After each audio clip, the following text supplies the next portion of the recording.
How impressive is Brees' success at the age of 40? He's unstoppable. He hasn't slowed down.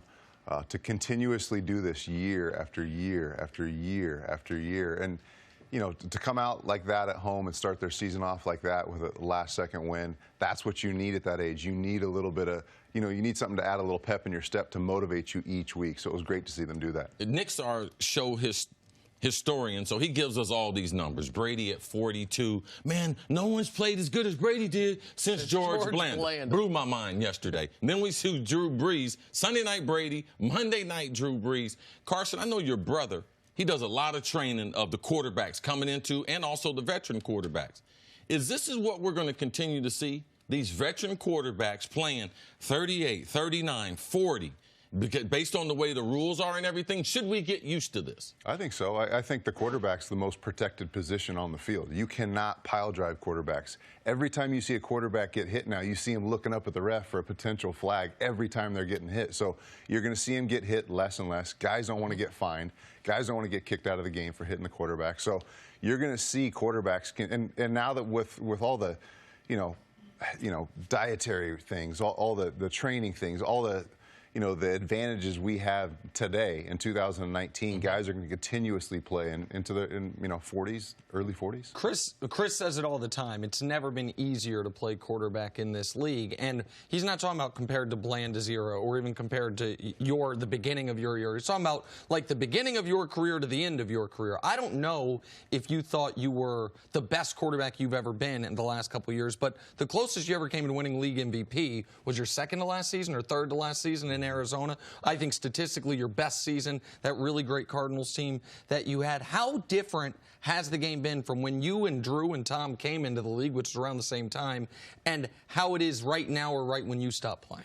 Yeah, and I think the main thing for a quarterback is you need reps, you need experience, you need a bunch of situations, down by 6, up by 6, third and long. You know, you need those reps, you need that kind of experience. You look at Drew and you look at Tom and you look at some of these guys that are playing into their late 30s and into their 40s.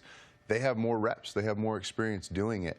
You're protected more. You're not playing on AstroTurf anymore like CC was back in the day. So you're going to see these quarterbacks having, you know, great success at the end of their career. And when you, real quick, when you said you need the reps, it felt like last night Brees got the ball, 25-yard line, 37 seconds, one timeout. He had already mapped out in his head exactly how that drive had to go because he's probably had almost that exact carbon copy situation before. Maybe not with a kicker who can hit a 58-yarder, but knew exactly where he had to go on the field before it even played out, right? Well, and he also knew, you know, at the very end of the game, he's been seeing the same looks, the same disguises from the Houston Texans. I'll bet Drew knew his first 3 plays. So he's on the field, it's 2 minute, they're not huddling up, he's calling the plays. He knew exactly what he was going to get to, and he probably knew he was going to throw his #1 read, when to call the timeout, when to clock it. He's been through that. It's just the reps, repetition, repetition, repetition. And it's why we say the game has gotten so much easier. It's like you say, Tom Brady, who knows all the answers, so why stop playing at this point? How good can this offense be once AB is up to speed? It can be great. I don't like the fit. I know you really like him being there.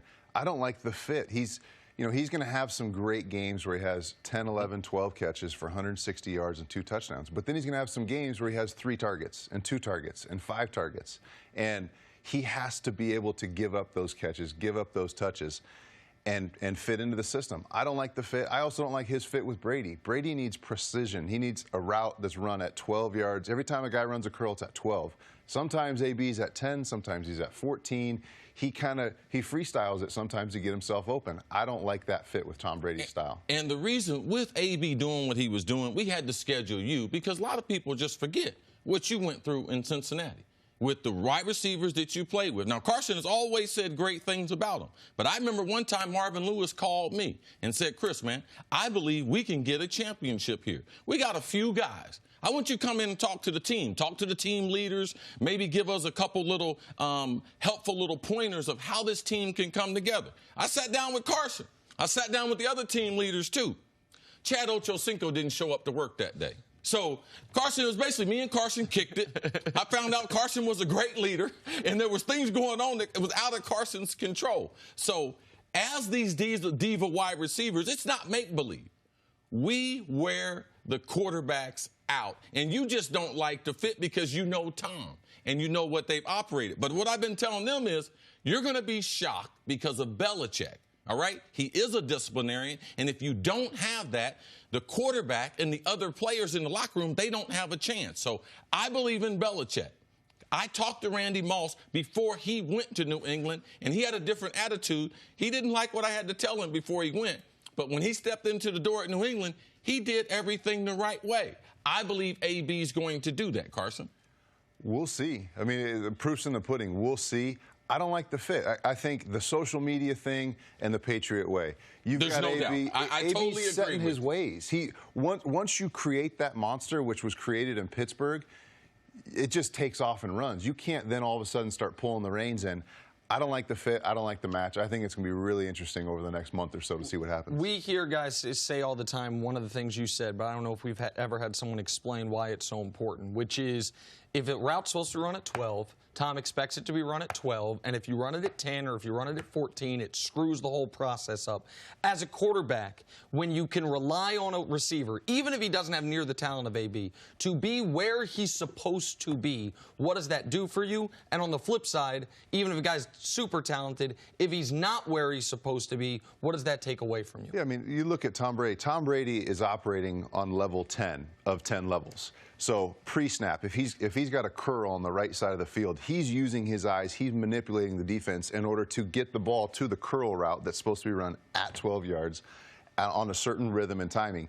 When his eyes and he's manipulating and working his way to that curl, and that curl's not ready to catch the ball because he's going to run it at 15 or 16 yards, or he already ran it at 9 and he's sitting there waiting on the ball, that's when interceptions happen and incompletions happen, and that's not going to fly with Tom. And what about the subsequent conversation with Tom or with Josh or with Belichick about him not doing that? How do you think he responds to that? I think he sits in the meeting and goes, yes, sir, yep, yep. And then week 2, week 3, week 4, he gets 2 or 3 targets. He doesn't have any catches, and he's being outshone by Dorsett and Edelman, and that's not going to fly. I don't see it meshing well. Now, the one thing that I don't like, because the way this contract is situated is he has some tiers. He's got 3 $1.5 million bonuses on catches, yards, and touchdowns. So his money is tied to his production. Yeah, so now that doesn't blend into the Patriot way. Last year, Belichick gave Gronk and Brady incentives. Neither of them met him. Neither one of them were able to. So, Carson, I respect your opinion. And Carson brings up a lot of good things from the quarterback's perspective. But the only thing that I override it is Belichick. And we're not going to hear about it. One day he'll be gone. It's just like Josh Gordon. What happened? Oh, he must have flunked the drug test. Because the next day he was gone. The team didn't address it and everything. I do share your same concerns. But right now, because AB is hungry to play football, when you take Nick Saban told me, hey, Chris, I can make kids do things their parents can't make them do. I was like, how that, Coach? Because I got what they want. I got that thing called the football. So I do believe in his love for the game that will be enough to get him back out there. But I do respect what you're saying. You make some valid points. I hope so, but it's either $15 million or $10 million.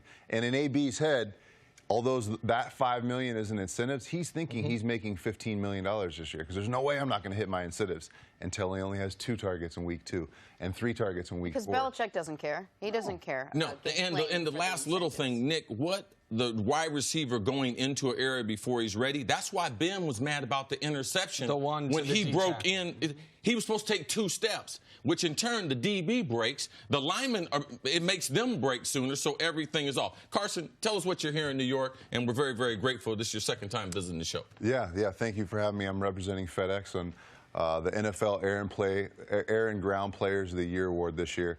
And we're off to a great start. Lamar Jackson, Dak Prescott on the air side, on the ground, Marlon Mack in Indy. So it's going to be a great year. You can vote on NFL.com/Twitter. You can vote, or also vote on NFL's Twitter page.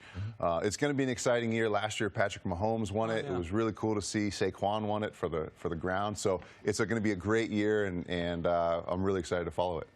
Thanks for watching. Subscribe here to get the latest from the show. Also, be sure to check out more of the best clips from First Things First, or go watch a few segments from our other shows on FS1.